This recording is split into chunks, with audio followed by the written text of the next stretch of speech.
ఇండియాలో మొట్టమొదట ఉరి తీయబడి వ్యక్తి ఎవరు మీకు తెలుసా?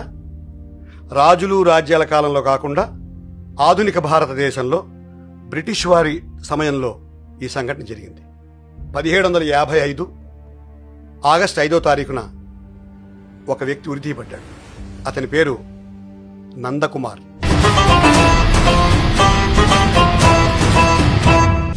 అతన్ని మహారాజా నందకుమార్ అంటారు. అతను ఈస్ట్ ఇండియా కంపెనీ, అంటే బ్రిటిష్ పరిపాలనకు ముందు ఈస్ట్ ఇండియా కంపెనీ ఉండేది. ఆ కంపెనీ తాలూకు ఉద్యోగస్తుడే.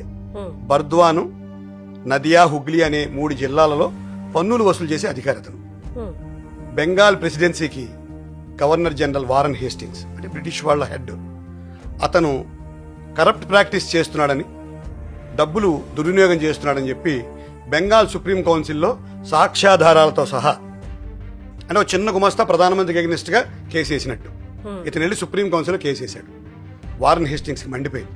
వెంటనే ఒక దొంగ ఫోర్జరీ కేసు బనాయించి ఇతని మీద ఒక ట్రయల్ రన్ చేసి కలకత్తా నగరంలో బహిరంగంగా ఉరి తీశారు. ప్రజలందరికీ భయం వేయడం కోసం బహిరంగంగా. ఇది మొట్టమొదటి ఉరి. ఈ శిక్షని జుడిషియల్ మర్డర్ అని హిస్టరీలో అభివర్ణిస్తారు. ఇటువంటిదే రెండవ ఉరి శిక్ష వీరపాండ్య కట్టబొమ్మన్.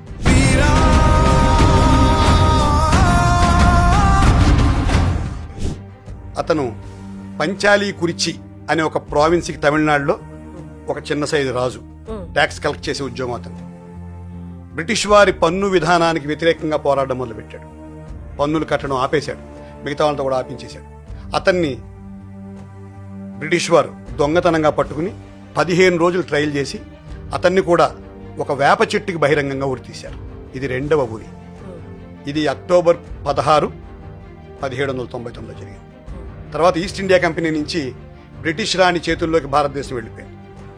ఆ వెళ్ళిపోయిన తర్వాత మొదటి ఉరి శిక్ష గురించి చెప్తాను. ఒక జడ్జిమెంట్ జరుగుతోంది. ఒక 18 సంవత్సరాల కుర్రాడు బోన్లో నిలబడి ఉన్నాడు ధైర్యంగా. 18 సంవత్సరాల కుర్రాడు. జడ్జి ఇతన్ని చనిపోయే వరకు ఉరి తీయండి అని ఒక శిక్ష వేశాడు, ఆర్డర్ వేశాడు. ఈ అబ్బాయి నవ్వుతున్నాడు. జడ్జికి ఏమనుకున్నాడంటే ఇతనికి అర్థం కాలేదేమో, ఏం శిక్ష చేసామో ఇంగ్లీష్లో చెప్పాం కదా అని.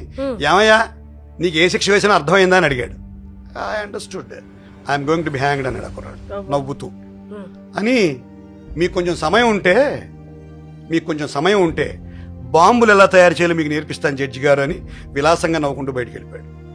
ఆ కుర్రాడి పేరు ఖుదీరామ్ బోస్.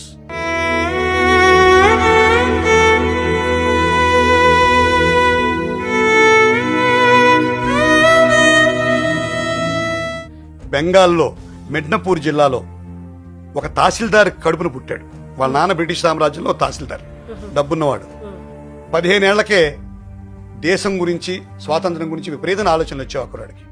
బ్రిటిష్కి ఎగెనిస్ట్ గా స్కూల్ తరపున ప్యాంప్లెట్లు పంచిపెట్టేవాడు. అటువంటి కుర్రాడు అనుశీలన సమితి అనే ఒక రెవల్యూషనరీ ఆర్గనైజేషన్లో మెంబర్గా చేరిపోయాడు తన 16వ ఏట. Just 16 years old boy. ఆ అబ్బాయి పేరు ఖుదీరామ్ బోస్. అప్పుడు ముజఫర్ నగర్ అనే ఒక ప్రాంతంలో ఒక జడ్జి ఉండేవాడు. అతని పేరు డగ్లస్ కింగ్ఫోర్డ్. ఈ కింగ్ఫోర్డ్ యొక్క లక్షణం ఏంటంటే భారతీయులందరినీ చులకనగా చూడడం, చిన్న చిన్న కేసుల్లో కూడా రిగరస్ పనిష్మెంట్స్ వేయడం, కొరడా దెబ్బలు కొట్టించడం. ఒకరోజు ఒక అతి చిన్న పిల్లాడు 14 సంవత్సరాల పసిబాలుడి మీద 1000 కొరడా దెబ్బలు శిక్ష వేశాడు అతను, ఈ జడ్జి డగ్లస్ కింగ్ఫోర్డ్. అతన్ని ఒక రాక్షసుడిగా చూడడం మొదలుపెట్టింది బెంగాల్ పరగణ అంతా. తర్వాత జుగాంతర్ అనే ఒక బెంగాల్ పత్రిక ఎడిటర్ని దారుణంగా హింసించి రకరకాల జైలు శిక్షలకు గురి చేశాడు. అదేవిధంగా దేశం కోసం, స్వాతంత్రం కోసం ఎవరైనా ఒక మాట ఎత్తితే వాళ్ళకి విపరీతంగా శిక్షలు వేయడం, వాళ్ళందరినీ హింసించడమే పనిగా పెట్టుకున్న ఒక దుర్మార్గపు జడ్జి డగ్లస్ కింగ్ఫోర్డ్. అనుశీలన సమితి చంపేయాలని నిర్ణయం తీసుకుంది. ఒక మీటింగ్ పెట్టారు అర్ధరాత్రి ముజఫర్ నగర్ పరగణాలో. ఎవరు చంపుతారంటే ఈ 16 ఏళ్ల కుర్రాడు, 17 ఏళ్ల కుర్రాడు నేను చంపుతానంటూ చెయ్యెత్తి ముందుకు వచ్చాడు ఖుదీరామ్ బోస్. అతనికి ప్రఫుల్ల చాకి అని ఇంకో కుర్రాడిని సహాయం ఇచ్చి మీ ఇద్దరు కలిపి డగ్లస్ కింగ్ఫోర్డ్ని చంపేయాలి అని ఒక ఆర్డర్ వేసింది అనుశీలన సమితి. తర్వాత బాంబు మేకింగ్ కోసం ఒక ఆయన ఎవరినో యూరోప్ పంపించి బాంబులు తయారు చేయడం నేర్పించి ఇంకొక బోసునో చటర్జీనో అతన్ని వెనక్కి రప్పించి ఒక బాంబు తయారు చేయించారు. ఆ రోజు ఏప్రిల్ నెల యూరోపియన్ క్లబ్ దగ్గర, ముజఫర్ నగర్లో యూరోపియన్ క్లబ్ దగ్గర ఈ జడ్జి డగ్లస్ కింగ్ఫోర్డ్, వాళ్ళ భార్య, ఇంకో బ్యారిస్టర్ భార్య, కెనడియన్ ఇంకొక బ్యారిస్టర్ భార్య, వాళ్ళ పిల్లలందరూ గోల్ఫ్ ఆడుకోవడానికి వచ్చారు.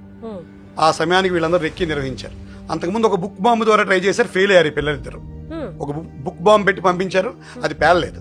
సో ఈరోజు ఎలాగోలా చంపాలని ఖుదీరాం బోసు ప్రఫుల్ల చాకి నడుం బిగించి మెల్లిగా ఆ పల్లకీలు వెళ్తున్నాయి, పల్లకీలో తీసుకెళ్తారు వీళ్ళని. యూరోపియన్ క్లబ్ నుంచి బయటకు వచ్చారు. మొదటి పల్లకి, రెండో పల్లకి, మూడో పల్లకి.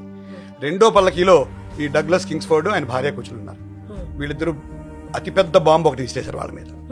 చేస్తే ఆ బాంబు తగిలి ఆ పల్లకి ముక్కలు ముక్కలు అయిపోయింది. సరే చనిపోయింది కింగ్స్ఫోర్డ్ అని వీళ్ళిద్దరి దగ్గరికి వెళ్ళారు పాపం చూడడానికి. చూస్తే కింగ్స్ఫోర్డ్ ముందు పల్లకిలో ఉన్నాడు. ఈ పల్లకిలో కెనడీ తాలూకు భార్య, అతని కూతురు ఉండి ఇన్నోసెంట్ 2 బ్రిటిష్ విమెన్ వాళ్ళిద్దరు చచ్చిపోయారు. ఇద్దరు అక్కడి నుంచి పారిపోయారు. ఖుదీరాం బోసు, ప్రఫుల్ల చాకి. ప్రఫుల్ల చాకి కొంత దూరం వెళ్ళిన తర్వాత దొరికిపోతారనే భయంతో అతను ఆత్మహత్య చేసి చచ్చిపోయాడు ప్రఫుల్ల చాకి. ఖుదీరాం బోసు మాత్రం బియానీ అని ఒక రైల్వే స్టేషన్ దాకా వెళ్ళి అక్కడ మంచినీళ్ళు తాగుతుంటే ఇద్దరు కానిస్టేబుల్స్ చూశారు ఖుదీరాం. చూసిన తర్వాత వాళ్ళకి అనుమానం వచ్చి తను పట్టుకుని అదే ట్రైన్లో వెనక్కి తీసుకొచ్చేశారు. అక్కడతో ఖుదీరాం బోసు బ్రిటిష్ వారికి దొరికిపోయాడు. రైల్లోంచి ఫస్ట్ క్లాస్ దీంట్లో తీసుకొచ్చారు అతన్ని.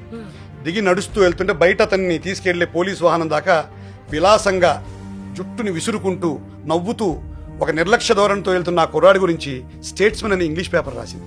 The way he walked, the way he came out from platform was like a lion, the young boy was like a lion అని ఇంగ్లీష్ పేపర్ స్టేట్స్మెన్ రాసింది.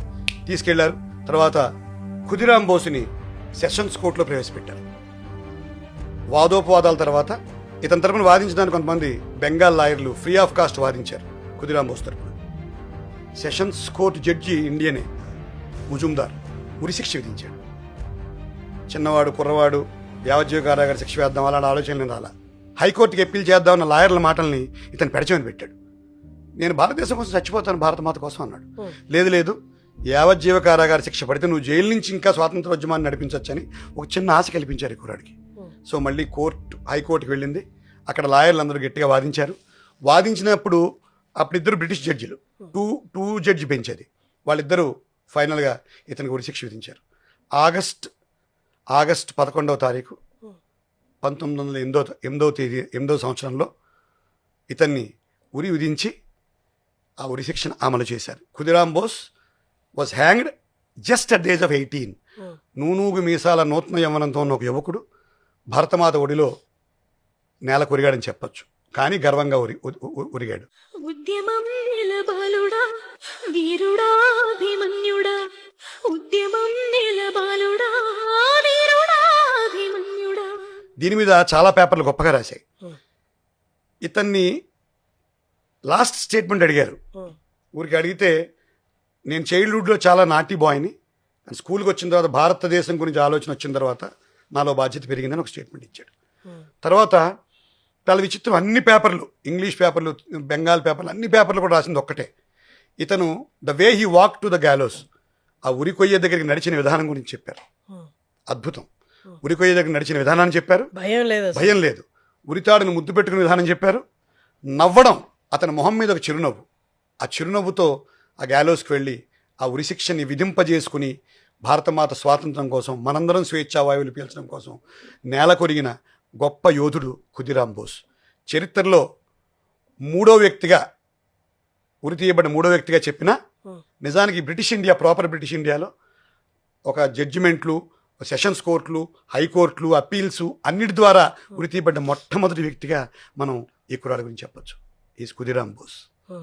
ఇలాగే ఎంతోమంది, రాజగురు, సుఖదేవు, మహావీరన్, అళముత్తు, కోణే, ఇలాంటి ఎన్నో పేర్లు ఉన్నాయి ఉరి తీయబడ్డ వాళ్ళందరి గురించి కూడా మనం వాళ్ళందరికీ కూడా ప్రణామాలు తెలియజేసుకుంటూ ఒక్కొక్క ఎపిసోడు భవిష్యత్తులో మనం చెప్పుకుందామని మీకు తెలియజేస్తూ సెలవు తీసుకుంటున్నాను. Thank you sir.